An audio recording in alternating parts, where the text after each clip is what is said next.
dog pegs, hinge,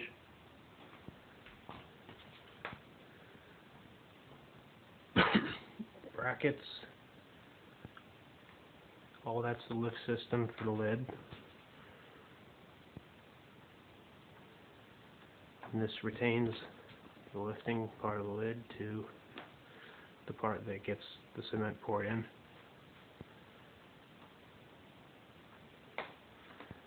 Push this rod down,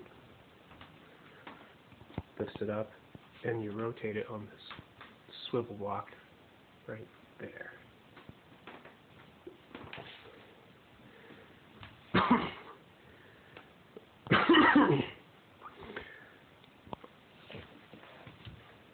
The pipe cutter is used just as something to grip the bottom by and cart it around.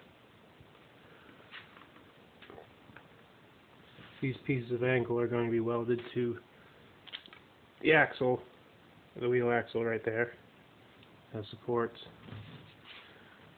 This piece of square tube will be under the middle,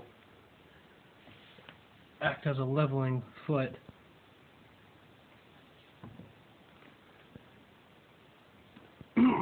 Each end welded to the bottom, well, this end welded to the bottom of the wheel axle and also around the back with this piece. And the same on the front, but this one would be bent at a right angle and welded to the front face.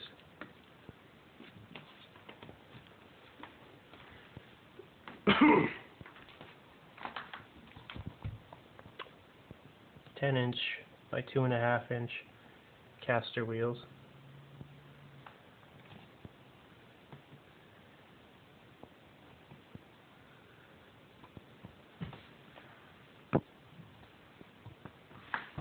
Column support plate.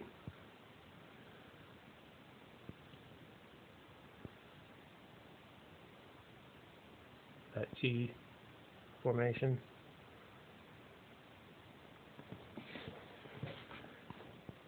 That'll be welded there,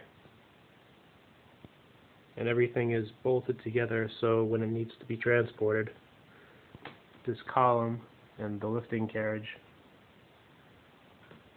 can be taken apart.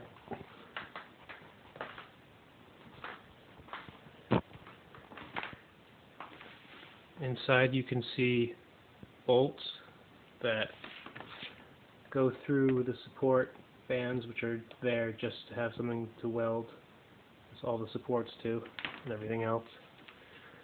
But they also act as a grip once the refractory is poured in.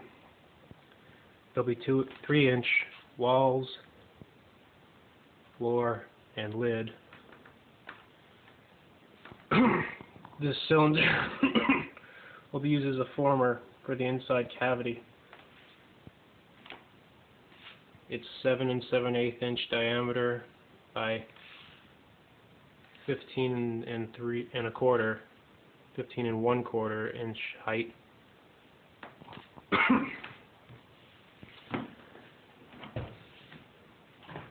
Tangentially, a hole is drilled to allow a burner pipe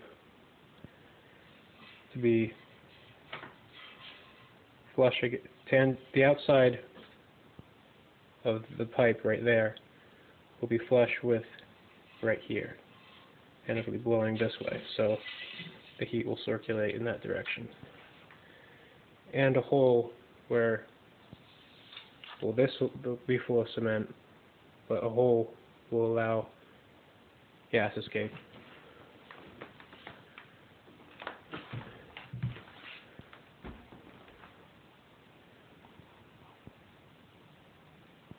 Oh, and if I didn't specify already, the whole lifting carriage is meant to lift the lid up, and then you use the rod to rotate it out to this direction.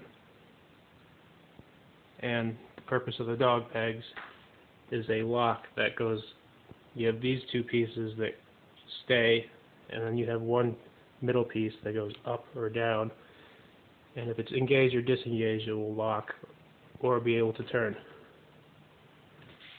and when it's locked, it has something substantial to turn with.